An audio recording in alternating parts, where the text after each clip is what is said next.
Welcome, everyone, to today's broadcast, Closing the Cybersecurity Workforce Gap. I'm your host, Paul Asadorian. And before I get started, just an announcement. The GoToWebinar service is experiencing difficulties. They could not broadcast our video. So what we've done is we are sending our video stream to our YouTube channel, which you can access by going to securityweekly.com/live.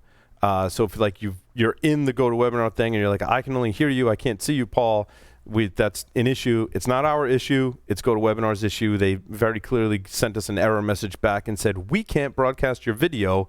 And so we said, well, then we'll broadcast our video somewhere else on securityweekly.com/live. If you go there, you'll be able to see the video version of this.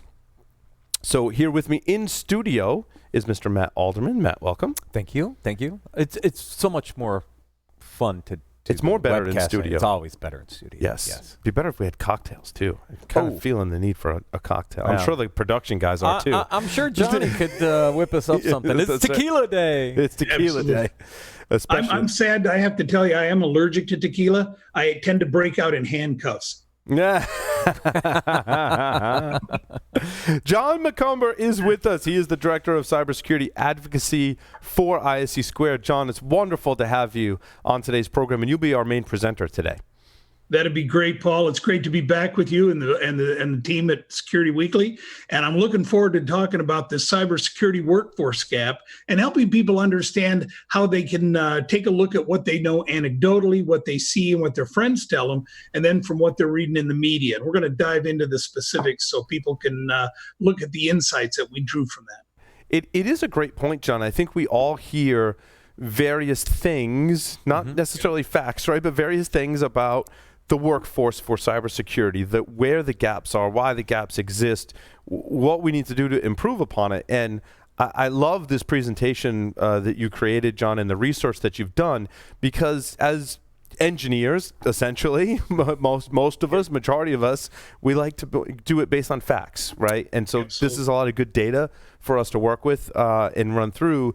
And I think that the outcome is we know what actions to take. We'll know how to help solve the problem, which if, we're all talking about things that are basically speculation and conjecture, which we do a lot of here on Security Weekly, we're not going to get to a solution to the problem very quickly.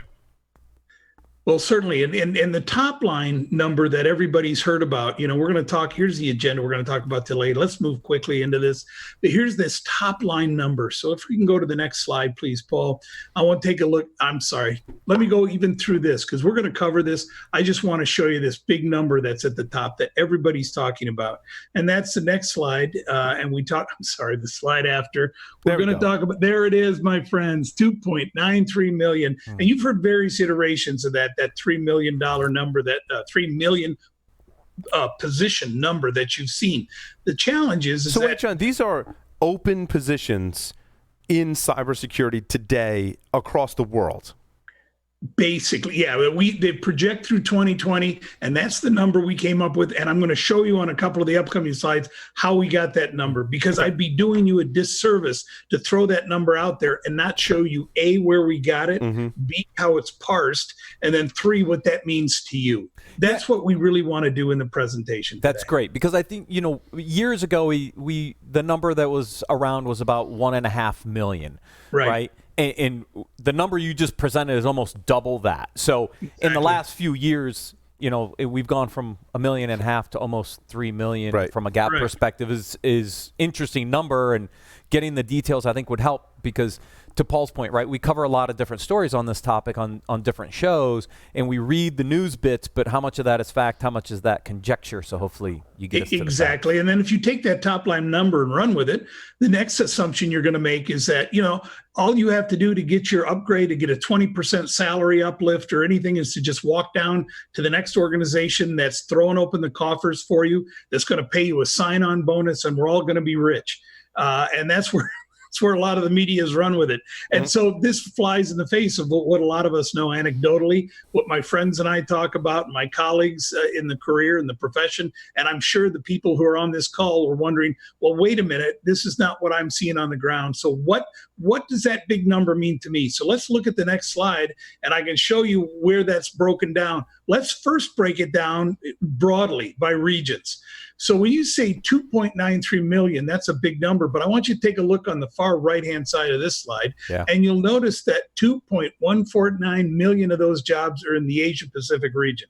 When you see the 3 million number, people assume that's the U.S. or North America. It's not. And a big chunk of that number is in Asia Pacific right now.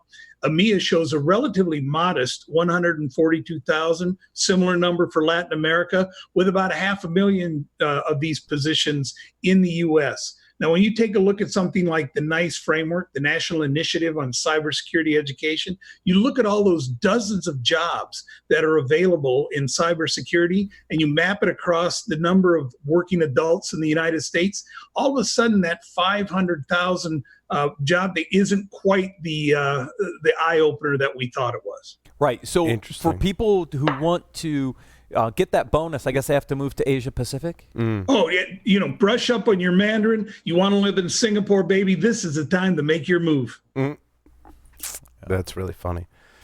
Yeah, it's interesting when you talk about the signing bonuses and all that. It reminds me of the .com boom, right? Yeah. If you were, had computer programming skills of any kind, for example, and you were graduating like in 1999, roughly, just when I graduated, they were people who were getting cars like BMWs as a signing bonus to go write code for companies. So I mean that did happen, and you can kind of see why the news and the media would want to sensationalize that, right? But that's not the condition today, obviously. Yeah, we're not seeing those Z3s zipping up and down the 101 like we did back then. Right. My friend had a Z3, yes. Yeah. And in Singapore, they're the wrong hand drive anyways, and they're really expensive to register. So you don't want one of those in Singapore. You better ask them to underwrite your rent. Yeah. But let's now go on. It's again like my colleague Larry Poneman, when he comes up with those big numbers. I worked for 9 years at Symantec and then another 3 at RSA. The marketing department would take those numbers and they came up with a cost of a breach is $790,000 per organization. And of course, the assumption is that any security technology you acquire that somehow under that magic number is money, that's money you made. That's a good investment. And so that was always the assumption with those numbers as well. That's why it's important to understand what the numbers mean, where they come from. So what I wanted to do is show you at a top level how we went to the trouble of calculating the gap. First, our interview. I want to point out who we interviewed. We interviewed HR departments, we interviewed recruiters, we interviewed our members and non-members alike. So it's important to point out we didn't just interview people who are members of ISC Squared. It'd be like interviewing ballerina teachers to find out what they thought about salaries for ballerina teachers. Guess what? They're not getting paid enough. Right. We need more ballerina teachers. So it's these self-licking ice cream cones that we come out with statistics are not always the best to use. So we take a look at our hiring orgs, the demand. We have nearly 2,000 people that responded to the survey. We link that to the full market, subtract the existing supply, and that's what gives us the gap. So it had statistical rigor that went into this process, and it's important for me to show you that's where this happened here. That's what this shows. That's fantastic. That's great. Yeah, it is. Because you're right, John. So many surveys and studies that we cover are very beneficial to the folks who either did them themselves, a security vendor does the survey themselves, or their own customers. Some would say even Verizon with the data breach report, although I think they're pulling in more data from other sources as well. It could be one example. And then they'll also work with folks like the Poneman Institute and whoever to conduct the survey together, but that's still biased, right? And I think what we're talking about is selection bias in the survey, which is very common, as John said, for marketing reasons, and we cover them all the time. It's one of my pastimes to kind of poke at them and put it in perspective. But, John, you and your team have done a fantastic job of pulling in as much data as you can from diverse sources to derive that number. Yeah, and that's hard. It's hard work. Yeah. There's a government contractor I met with recently that had a similar $3 million number, and I asked the same question. When I talked to my staff and our colleagues here, I asked them, "Where did you get the numbers from?" And they said, "Well, the study was kind of difficult. We asked 15 people." Mm-hmm. 15, you got this from 15 people. So it puts all this stuff in, all this information becomes suspect, and you want to be transparent about how it's gathered and used, because only then are you going to have the value of understanding how you're going to use this information. Yeah, the margin of error on 15 respondents versus 2,000 is very, very different. And I think the magic number there is like you have to have 500 respondents in order to claim any statistical kind of value. John, you had 2,000. That's fantastic. Thank you. Let's go on and talk about some of these other things here. Now, I'm just going to, these were just included because, again, in the name of transparency, I want you all to see these. These are small, but these slides are going to be available to you, through Security Weekly. If you want, look under ISC Squared under advocacy. You'll see my ugly mug there one more time, and you'll be able to click on my research and download this as well. But I just want to show you where, we broke this down into markets and everything, and you see where this U.S. gap comes from.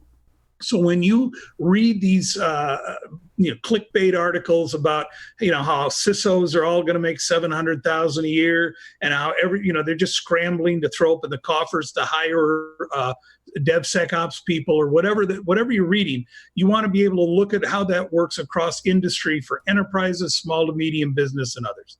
That's what we have here. Well, and it's good because you're breaking down.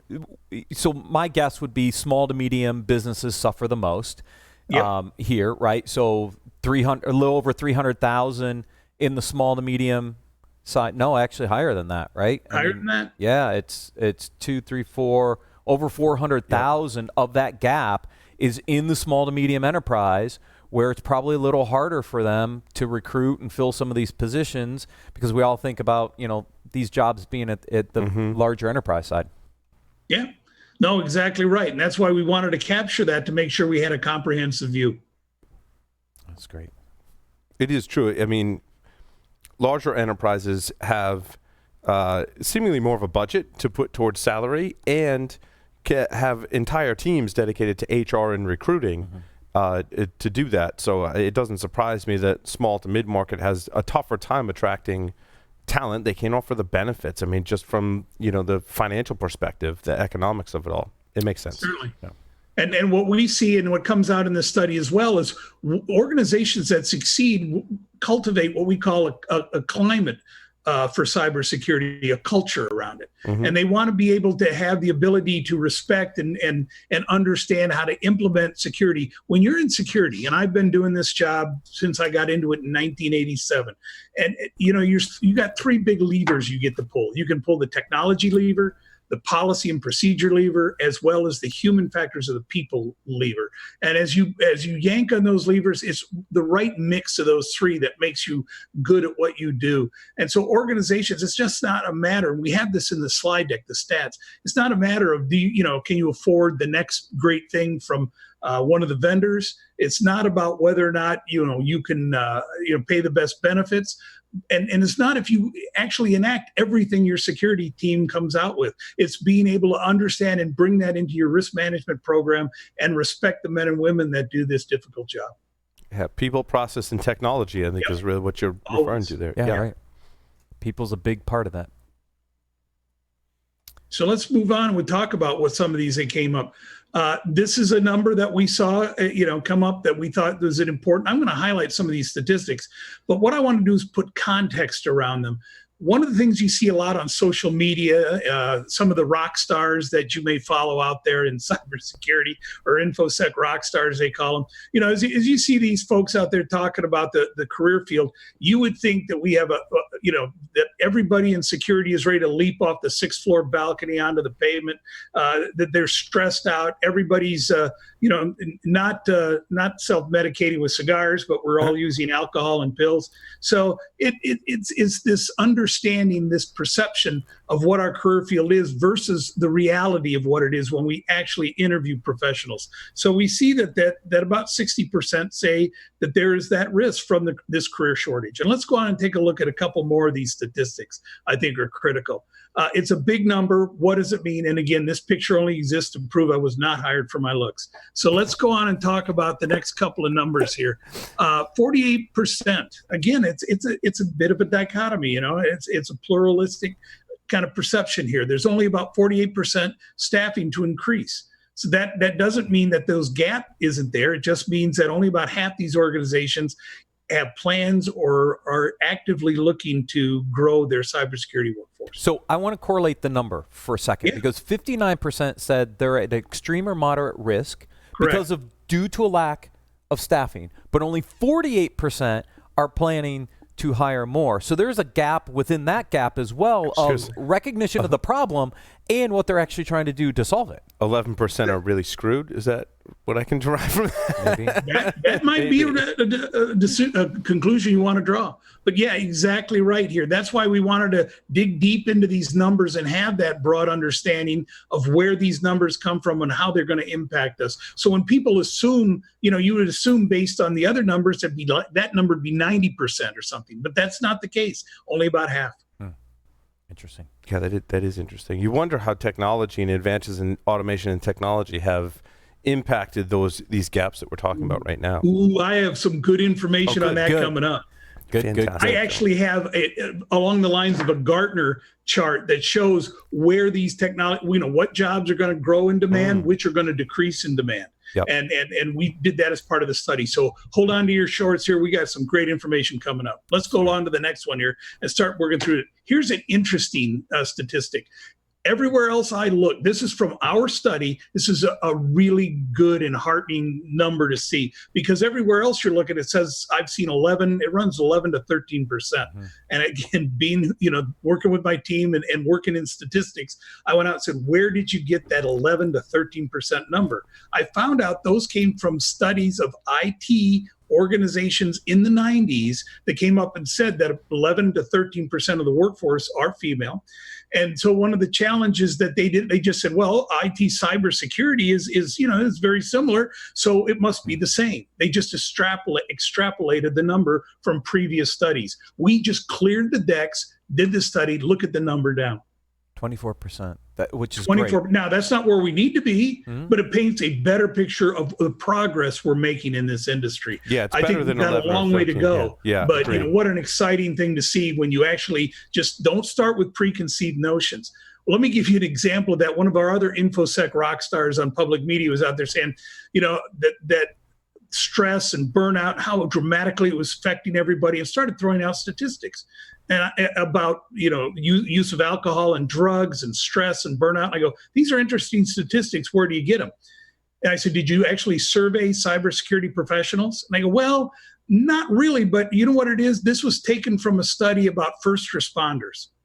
And I went, really? First responders? Yeah. He goes, so I feel their jobs are similar, so I just use those numbers. Well, okay. That's one way to do it. But, that isn't, looking at a zero-based study of trying to figure out where we are in this. That's just pulling things, out of thin air. And that's really prevalent in this industry. Yeah, not very scientific or factual in that particular case. No, and they're different professions. I mean, my wife works in the medical profession, and it's a very different job. I mean, I can tell you firsthand that when my wife and I get home from, your wife works in the medical field too, right? Like when you get home and you compare notes, you're like, they see some horrific things sometimes that happen to people. Patients could attack them, in first responders or in a similar stress. And you're like, I sat behind a keyboard all day, right? Like my in wife, an air-conditioned office. Like, I sat in a sock and watched some traffic go through. Yeah. No, my wife, it's very clear. No one died today. Yep. In our profession. In our profession, no one. You probably weren't taking care of patients that potentially have life-critical illnesses. Think about the stress level of, my wife worked ICU at the Cleveland Clinic Foundation when we lived back in Ohio. I mean, taking care of patients. I mean, life or death situations. We don't really have life or death situations really in our industry today. Not in that way. Not compared to other. My wife is a medical physicist and treats cancer patients. So I understand entirely what you're saying. And you're right. So I called him on that and said, look, if you just don't know, that's okay to say you don't know. Or, maybe this is an area we want to study, but just hanging up a sign like Lucy from Peanuts that says psychiatric, advice 5 cents is probably not a good plan. Yeah, agreed. Very good. Excuse me. Let's move on and talk about that. That was an exciting number. Here's a number that shows the number of security pros and millennials that are in or Gen Y. So that's a pretty significant number. We see a lot of people entering this workforce. What we want to do, of course, what we work to do is try to knock down some of these barriers and to bring these in. But there's a significant part of our workforce that's millennial and Gen Y. So it's just not all of us old curmudgeons. No, I think... Yeah, I'm an old curmudgeon, but it's just it's exciting to see the people. One of the things that we're doing, we're going to mention at the end of this presentation is a discount to our Congress. One of the things that I worked on personally here at ISC Squared, I've got a program to address this, and I'm bringing free access to our conference for students, and I've got a special program just for them that I've done some reprogramming of funds and everything else so that we could cover these men and women that are coming into the career field, and not just students in graduate programs or in undergrad programs, but transitioning workers, vendors, veterans, and underserved community. We're excited to be able to try to open the door for more people in this career field. That's great. That's awesome. Let's move on. Yeah, let's go on to something. You got a lot of these things to cover. So let's rebrand this industry a bit, not talk about it, in the negative parlance or anything else, why we're doing this, what we do, and talk some about what we see here. So let's move on and show some of these slides here. I don't need to show this again. I feel embarrassed. I got to talk to my marketing team about taking this out. So let's go to the next slide, please, and walk that. Now, this is an interesting statistic. Look at this number. If you were to believe the rock stars, the social media, what do they say? Oh, we're all killing ourselves with booze. We hate our jobs. Nobody listens to us. We're all working Saturdays, so we're burned out. 68% of our respondents said they're very or somewhat satisfied in their career. That's an exciting number to me. And that actually seems to me to fly in the face of what I see as a lot of quote unquote common wisdom these days. Yeah. And, look, I think one of the interesting things about cybersecurity as a profession is there's a purpose behind it, right? We are trying to protect our customers' data. We're trying to protect our organizations. There's a purpose to it. And if you enjoy that purpose, then hopefully this is a very compelling career for you, and hopefully you are very satisfied. And it's good to see these kind of numbers because I think a lot of us are in the space. A lot of us came into the space before cybersecurity was sexy or hot or anything along those lines, right? We did it because we felt it was something of purpose for us to help protect organizations. Absolutely. And with satisfaction ratings like this, that's a good thing for our industry. Yeah, completely agree. I mean, any career is gonna have some stress and burnout. Yes. I mean, that's just the nature of having a career, working a job, however you want to phrase it. It's part of everyone's profession, right? We're no different, but I think, John, what you proved was unless you work for Security Weekly, where we always have fun and we're always satisfied. Right, but there's still stress that's associated with it while we do have fun, right? But I think this number is great. I think it dispels some of the myths and some of the FUD that we see out there that would, kind of flop this the other way. Yep. For the same people that we talk about the danger of FUD, we're some of the worst generators of FUD in this profession. So it is an issue. That's exciting news. So let's go on and talk about some of the other great stuff we got here. Look at this. 55%, over half, expect spending to increase. Now that's a significant number, but again, another plurality. It's not the 90% you assume. One of the themes that we saw at RSA this year, I've seen at the B-Sides and other conferences I've had the privilege of attending, is the focus is shifting a bit from technology to people. The investments we're trying to make right now are in people. It's not about, do you have the next generation of SIM? What other type of technology, endpoint devices or two-factor authentication, whatever you're using. It's the point of, are you using it effectively? Do you have the right people in place?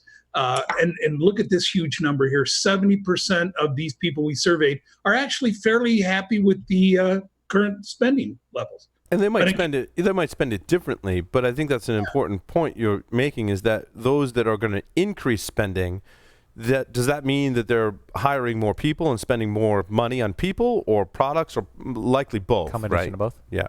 Yeah. Yeah, probably. And I think that the focus shifting back to people becomes critical. One of the things I've had the privilege of doing is working with our legislative bodies on Capitol Hill. And I've sat down with both the Senate and congressional committees as we talked about this investment.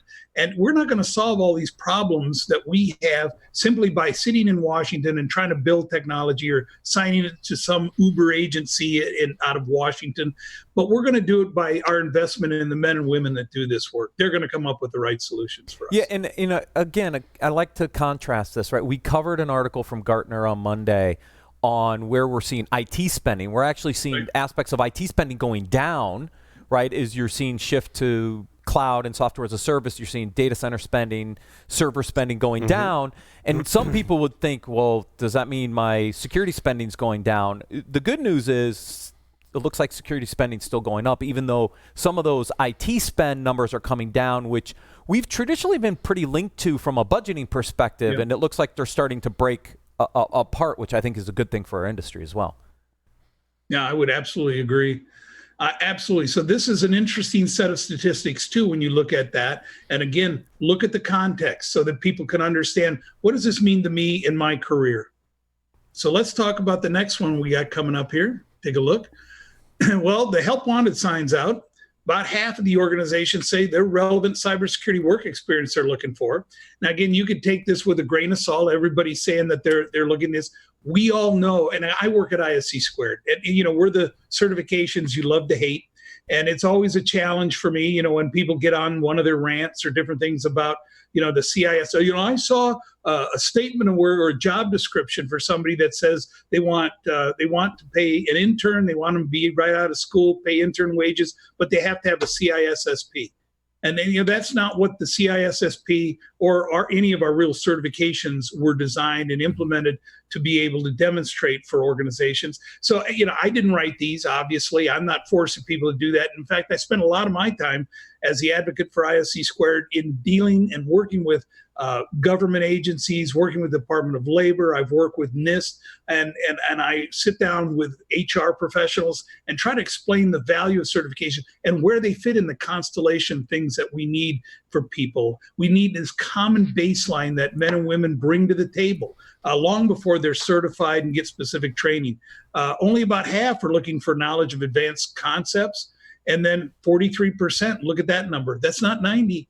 43% look to cybersecurity certifications. I'm curious, did you also poll degrees? Because the other one I see outside of certifications in a lot of these job requirements are degree requirements. I'm just curious if you polled that data and if you had any statistics on it, because I think the other potential concern I have with this is, look, we've had some great people in the industry that don't have those degrees, but they're really, really good at what they do. Absolutely. I was just curious, did you capture the degree requirement or no? No, that was an area we didn't dabble in, but I agree with you. It's a serious problem. I think a lot of us in this industry realize there are significant challenges in our educational processes that we currently have.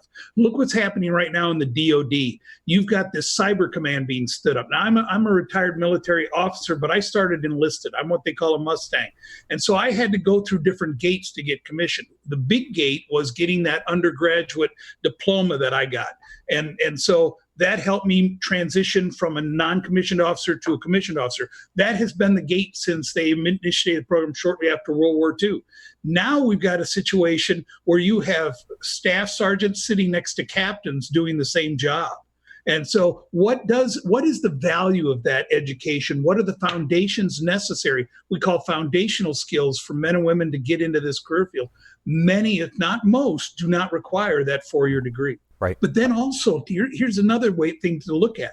If you look at what's going on in our industry, what are the issues that we need to tackle desperately as a profession? I'm not talking just about us as individuals.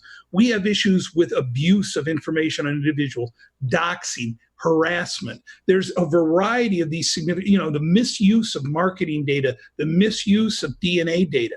How do we take all those? What education helps a man or a woman deal effectively with those? And I'm a big fan of what I call liberal arts education. And by that, I mean it in the 18th century term, things like the knowledge of law, history, the classics, rhetoric, logic, all these elements that have come into this to address these national level problems. So there is a need for people that have that skill set and everything to address. But if you want to get a great paying job in cybersecurity, who cares about the 4-year degree for many people? It's not necessary. And we're working right now. In fact, next week, I'm flying out to fashionable Bossier City, Louisiana, to talk to a confab of community colleges about the nature and how they're going to help this cybersecurity gap get filled. So I'm really privileged to be able to be tackling this problem from a different, and that thing, when you talk about that college degree requirement, that is a stumbling block, and a lot of people are still looking at how we reconcile that with the job that's being done. And what I like about these numbers too is they seem to be kind of evenly split, right? Like organizations as a whole, roughly half are looking for relevant work experience, knowledge of advanced concepts, and certifications. Which means, maybe you've got a senior person and you've got your senior person. So therefore you hire people that don't have some of these requirements. Maybe they don't have a degree. Maybe they do or don't. It doesn't matter, right? Maybe you give them the opportunity to earn a degree and give them assistance in doing that.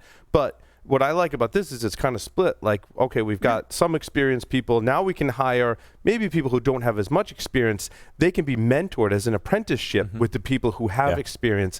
In my own experience in my career, that's where I learned the most is from people that I worked with when I started as a programmer. When I write code today, I still remember those lessons, right? More so I do than what I learned in the classroom, I think.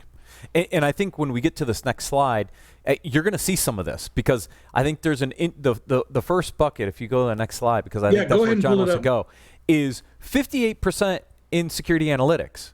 Right. So we're thinking, I assume this is kind of the SOC operator analyst kind of role, right? Where maybe you don't need the certification, you don't need the degree, because you are being mentored by more senior people. Right. That split's really interesting, because if you take the 58% here and the 43%, you get roughly to that 100% kind of number in that. So these numbers correlations are really interesting to me.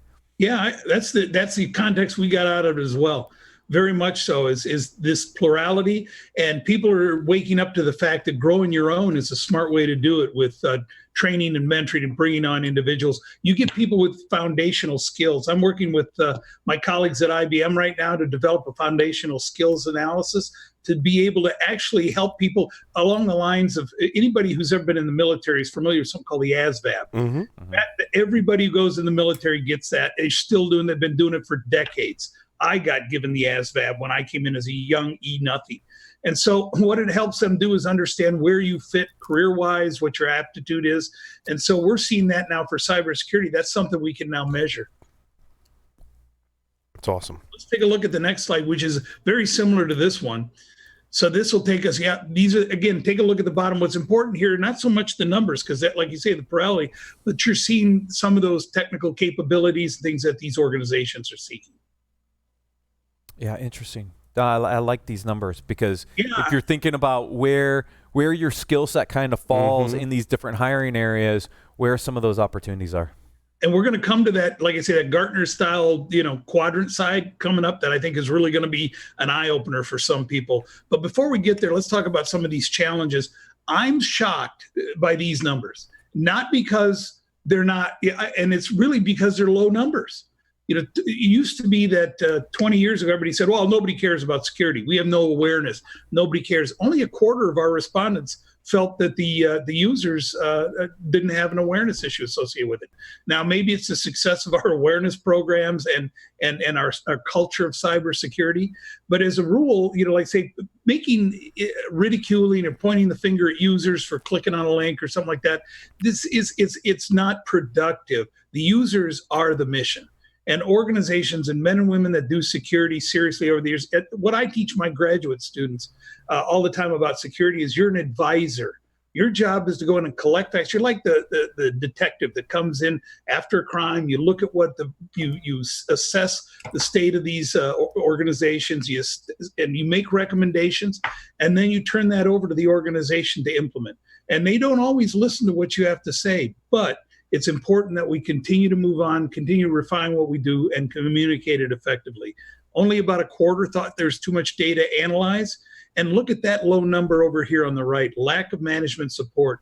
That's not a lot of people. Most people feel that they have an appropriate amount of management support and awareness. Yeah, I mean, if we think about users now, because we're so connected in our worlds, right? And we see a lot of news coverage around data breaches, et cetera, That's probably helped us with the awareness problem, because it is much more front page kind of information. And so even a typical user, typical consumer now has more visibility into attacks and what's going on and their data breach, et cetera.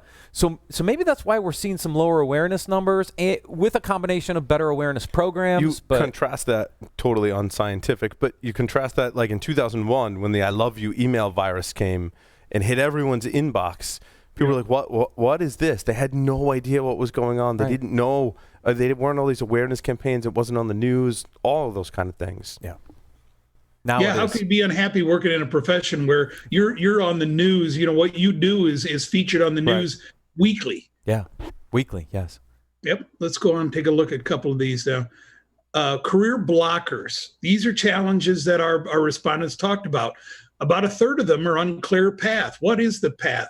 There's this faulty assumption in cybersecurity that we're a pyramid, and there are these pen testing sweatshops on the bottom of the pyramid, and there's that CISO gig right there at the top of the pyramid. That's not what this career field is about.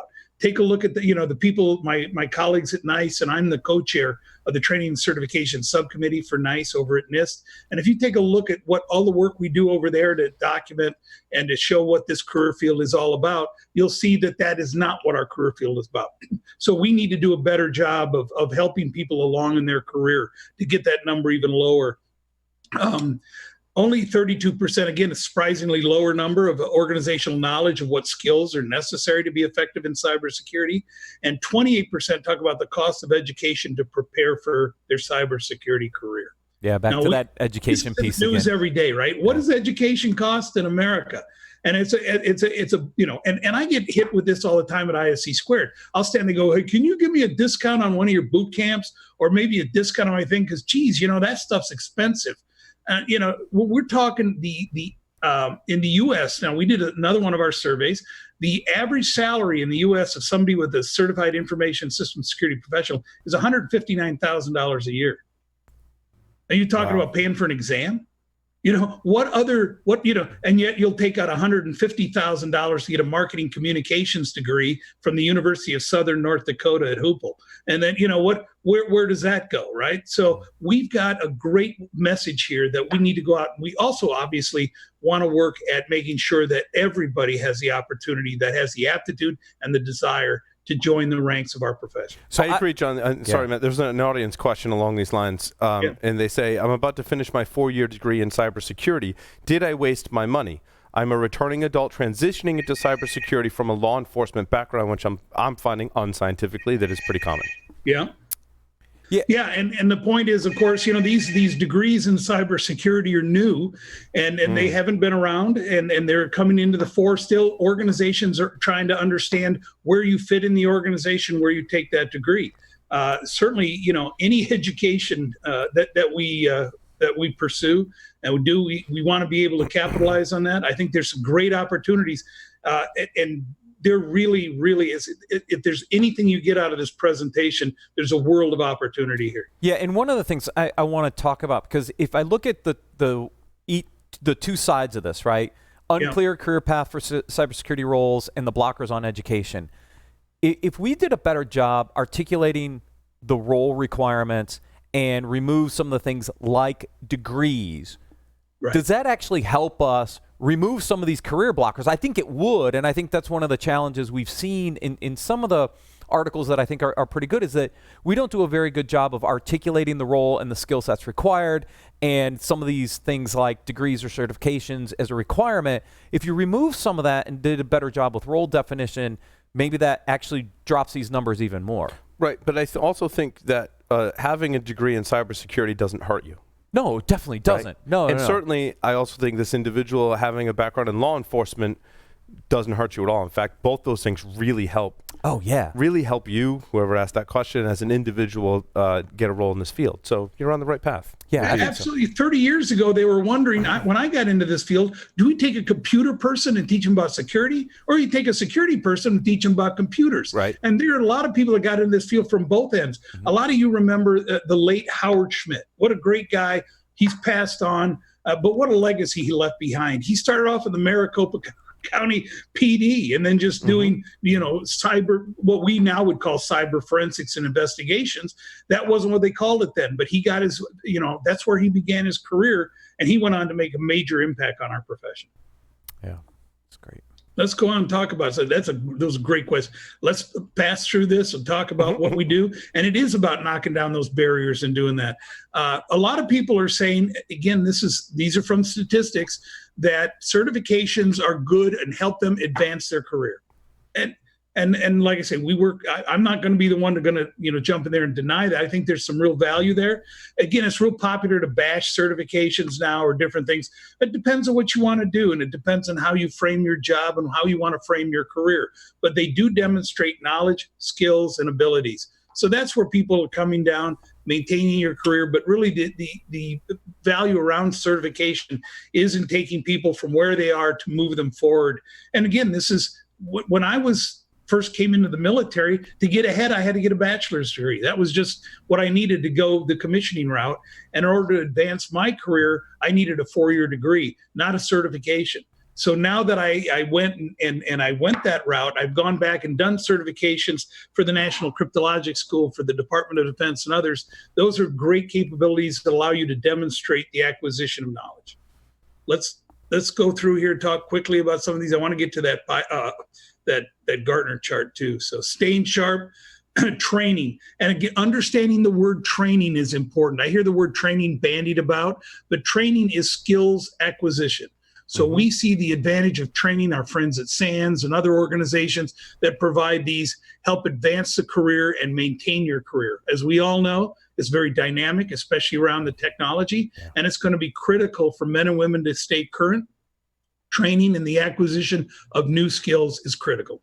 Now, college is knowledge. Right. Yeah. And I guess the question, the ancillary to this potentially is, I don't know how much you pulled on training challenges or training budgets, et cetera. You may not have covered that. But again, I think one of the things we hear anecdotally is, some people aren't getting the training dollars to continue to maintain or advance their skills. Just curious, again, any metrics around that you guys pulled into this research or no? They are, and I know we didn't cover them yet. Let me see if they're coming up, but we did cover that training. And again, around a third, the number comes in around 34%. I don't know if it's an upcoming slide. If not, I'll make sure to cover that. About 34% of people mentioned that it was a concern. Okay. So that's what's interesting again, is that nearly 2/3 thought, well, we're good. That's great. Good. Yeah, what I always like to highlight too, and I think we've spoken about this before, but I want to bring it up for our audience today, is that when you work for a company that, as John phrased it, training is the acquisition of new knowledge and or skills. That could mean you're sitting in a formal classroom and doing learning. It could mean that you're going to a conference, right, and listening to presentations. And I encourage employers 2 things. 1, give your employees the time off to do that. Don't make them use vacation to go to a conference that is relevant to their role in the organization. And 2, to make that fair on both sides, when you do send an employee as part of their job to go acquire skills, have them write up a report or do a presentation or a lunch and learn and share that new knowledge and skills with the rest of the team. If you do that, your employees are going to be happier. You're going to be much more educated. Employees are going to be working for you. They're going to share that knowledge with the team, and everyone is going to benefit. There's a famous quote from Richard Branson on just that subject. And he was asked, because of all the money he invested in his teammates, and they said, well, Richard, what if you invest all this money in training for your employees and they leave? And he looked back and he goes, you know what I'm concerned about? He goes, if I don't invest in their training and they stay. Yeah.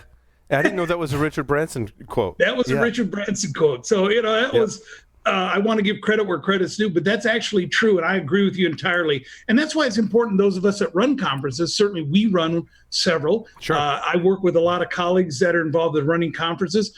It's important that we don't, we want to make these fun. We want to make them available to more people. We want to kick down the doors and not make them stuffy. But at the same time, we don't want to turn that into a licentious or tawdry behavior or harassment or other things that goes on at some of these.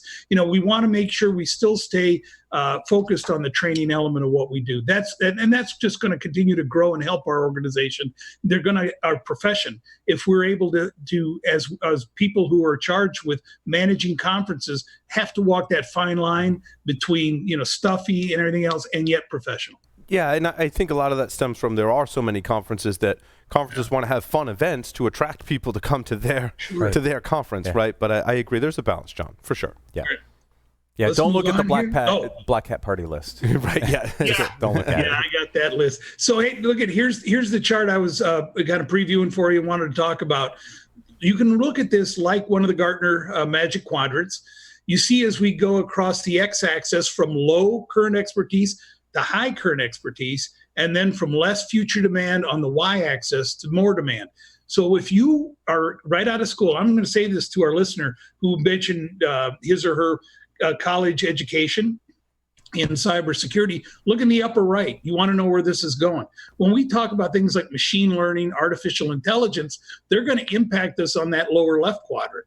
And they're going to see starting the evolution now of our profession away from things like you see here on the lower left, application security. They're going to become automated, and they're going to become work with machine language and artificial intelligence. You see maintenance areas there. If you want to really look at growing your career, where you want to take it, I'd look strongly at those upper right quadrant. Yeah, it's interesting. That's where the demand's going to go. Yeah, the application security one actually surprises me a lot. And the reason I say that is we think about what we're seeing from an application perspective and containerization and cloud and all this other stuff.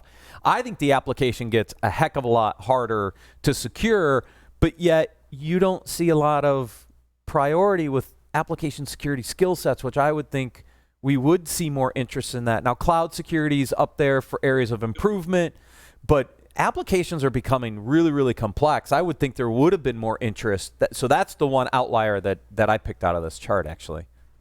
Yeah, we see a lot of work in formal models along this area. That's going to be critical for this going forward. And we see that, again, I worked at NSA back during the Rainbow series. And if you go back and look at the Rainbow series, one of the approaches that we kind of walked away from 25 years ago was the formal models, and we see that being brought back. So people are going to be finding mathematical proofs, formal models, and other ways to do software assurance. We simply don't have the ability to do it based on the ability that humans have and the fallibility that humans bring to this process. It's exactly what you said. It is difficult, it is complex, and we need automation in this area. Yeah, I think we're in a time now where application security does require a high level of expertise in engineering. Yeah. But I see us moving towards a point where much of that gets automated. I look at the tools you have available today, right? As a developer, they are vast, and therefore it requires a lot of engineering. But I think that's going to level out. I think there's just going to be, like John said, standards that you're going to implement that allow you to just more easily write better software. I mean, and we're already seeing that today. Yeah. But there's too many choices today, and too many ways to do this, accomplish the same goal, right? Yeah. If we're integrating application security as part of the DevOps and the automation around what's happening in DevOps, then I think we get there. I just don't think as an industry we're currently there. It's going to take a long time because there's so many legacy applications, and that's where the real engineering comes in place. Yep. Absolutely. All right, let's move on a bit. I was really excited to share that slide with you. I'm going to breeze through these real quickly because these look really self-serving given who I work for. But these are, again, asking outside our membership and a broad spectrum. We and our colleagues at CompTIA, CSA, ISSA, and ASACA, others, have these certification processes. We're in good company. We're proud to be there. When we asked people on the next slide what certifications they were going to acquire, they told us, and look at the top 5. Now, again, I'm not doing this just to blow my own horn. So I made sure that we included all the responses. And so they continue on the right-hand side. So my colleagues in these other organizations have a significant role to play. But for the time being, like I say, we're excited to show that we see the growth in things like the SSCP and which is the System Security Certified Professional, so more technical than the CISSP, and these other certifications growing, as well as the ones from our colleagues.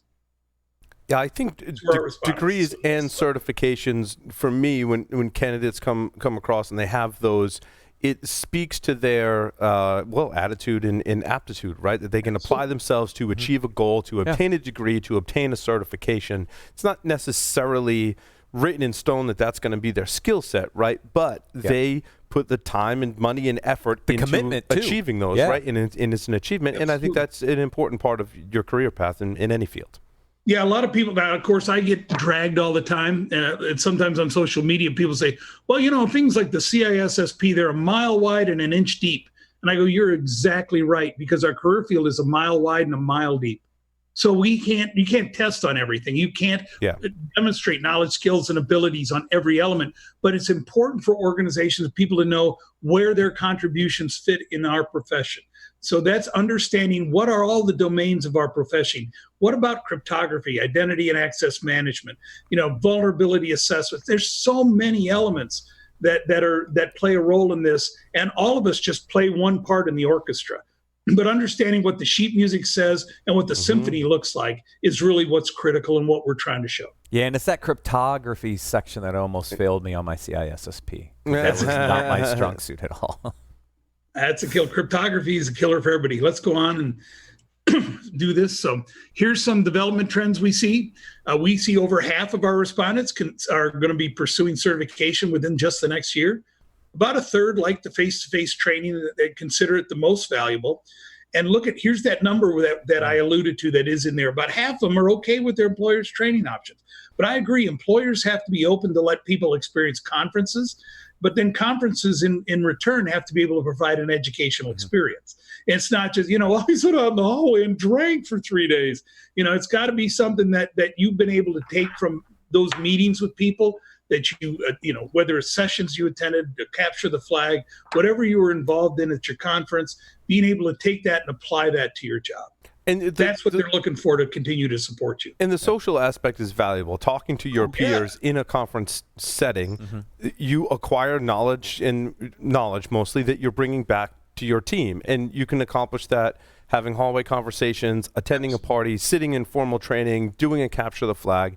All of it should be that you're acquiring knowledge. Yeah, and it ties into that face-to-face training aspect, right? Is being there, being with other people. And, No, if you sat at the bar and drank, didn't talk to many people about security and attempt to acquire any knowledge, that's not good for any. It's not good for anyone. Yeah, and I'm not saying that is even a significant number of our profession, but it's simply this perception that sometimes people can get. And what we want to do is make sure people are getting that learning experience. So if the boss puts you on an airplane, pays for your hotel for 3 or 4 nights, and sends you somewhere, like you say, come back with a lunch and learn, come back and share what you've learned, and you know what, you're going to get free reign to go to the next one. Absolutely. And that's what's going to help you and our profession. Yeah, definitely.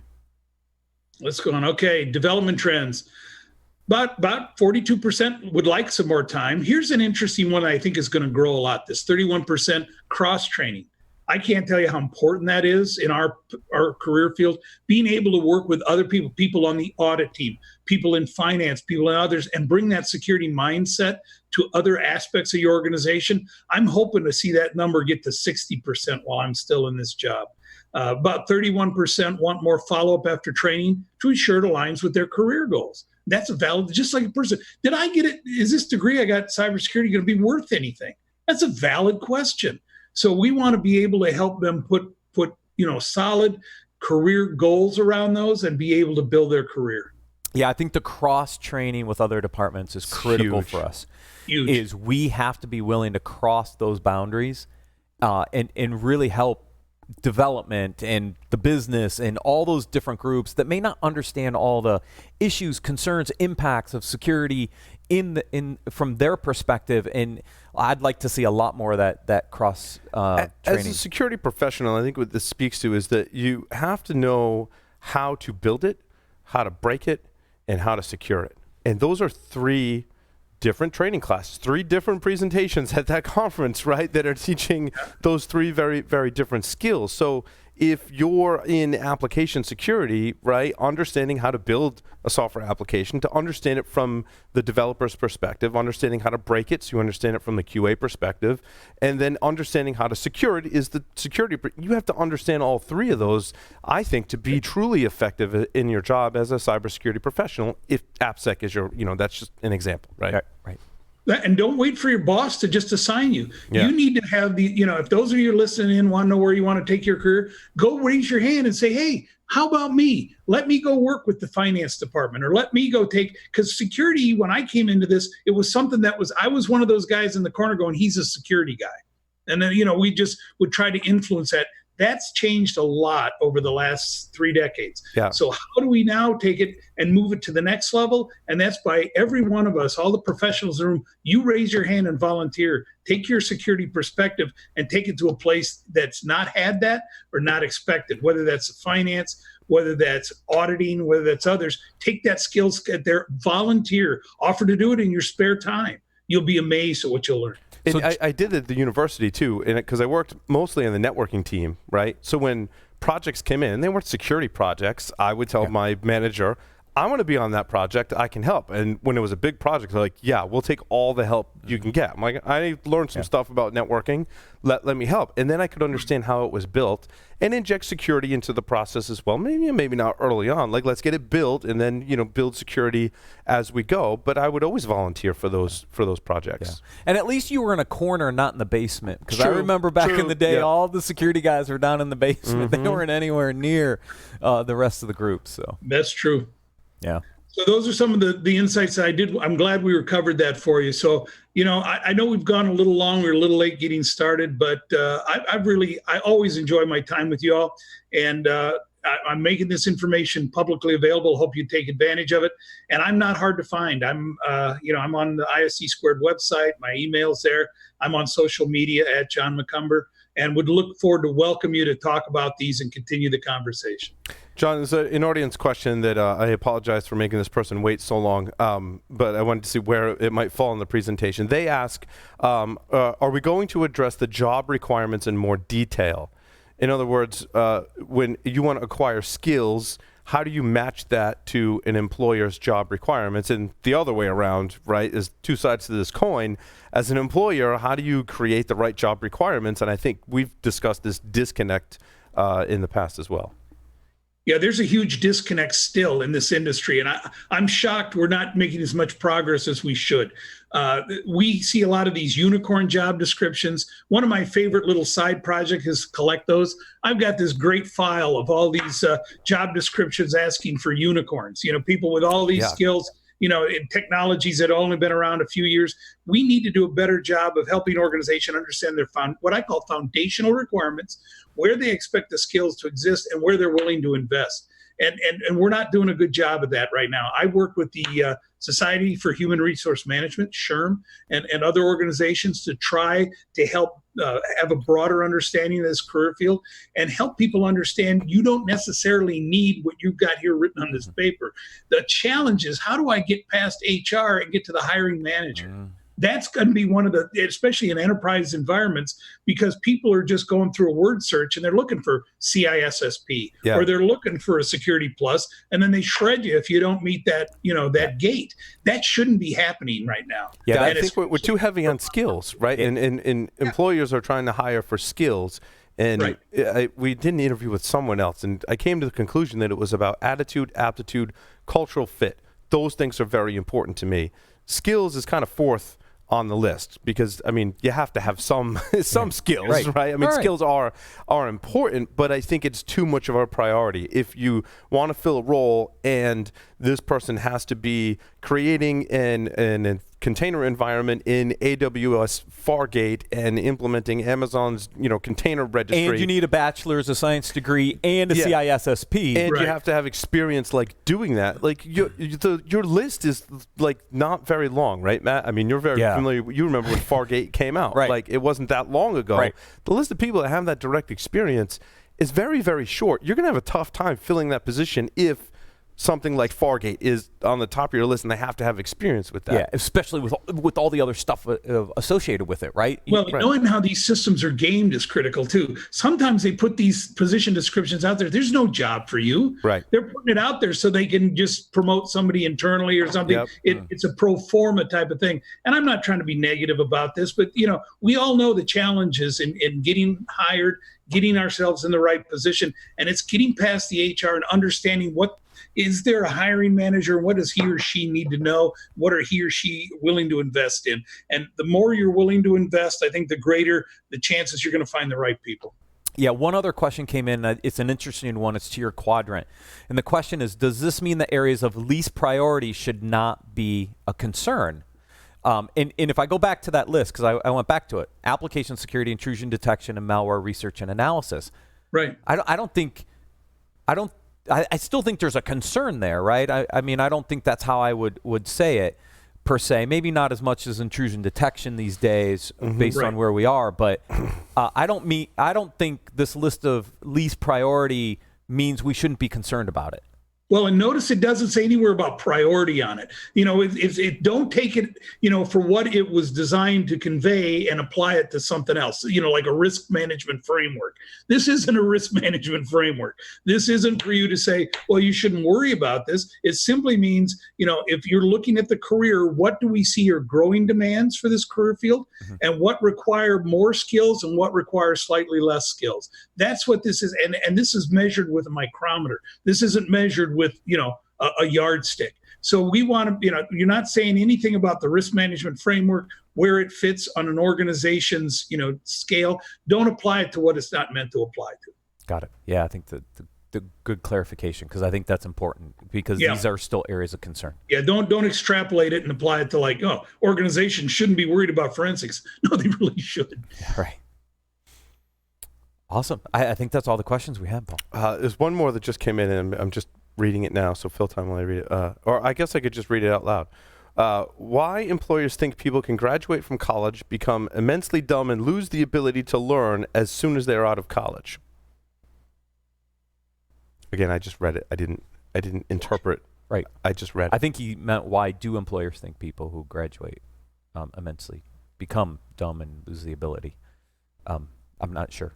I don't have the context around it. Yeah. I don't either. Yeah, I'm struggling with that one. But I think as an employer, you need to hire people who want to continue to learn and grow in the field, right? And that's certainly a requirement, right? I mean, kind of back to our earlier point, if someone has a lot of skills in XYZ technology, if that's what they want to do and that's what they want to progress forward, I don't know that that's a fit for every organization. Technology today moves and changes very quickly. And I think that if you work in cybersecurity especially, you have to be of the mindset that you're constantly going to be evolving your skill set and learning new things as you go. Yeah. Yeah, and certain skills I learned in college I don't use anymore. They're gone. All my coding skills went right out the window in 1997. Yeah, my Java and COBOL skills are kind of dated these days. Yeah, but that's not true, because you both have developed software and you can come at it from that perspective and understand. Matt gives us outstanding feedback on Matt drives the features for our software, but you understand that because you've done software. If you hadn't done software development, you wouldn't be able to do that as effectively, I feel. Yeah, it's just all the coding skills are completely gone. That's okay, though. Some people are going to continue their coding skills and some are not. I think it's important that you have the experience and you're building on it, right? Whether you have a role of CEO or have a role of CTO or developer, that's okay. You're going to choose your own path, but whatever role you pick, your skill is going to have to continually improve. DevOps and containers for developers, right, is huge. That's just where it's going, right? So you have to be. So we hope we were able to put some of this information in context for everybody today, and want to thank you all very much for joining us and appreciate the opportunity to talk with you through my friends here at Security Weekly. Thank you. Thank you so much, John. Thanks, everyone, for tuning in to today's broadcast. Apologies for the technical difficulties, but we made it through it, and all of the materials will be made available to you if you registered for this webcast. So thank you.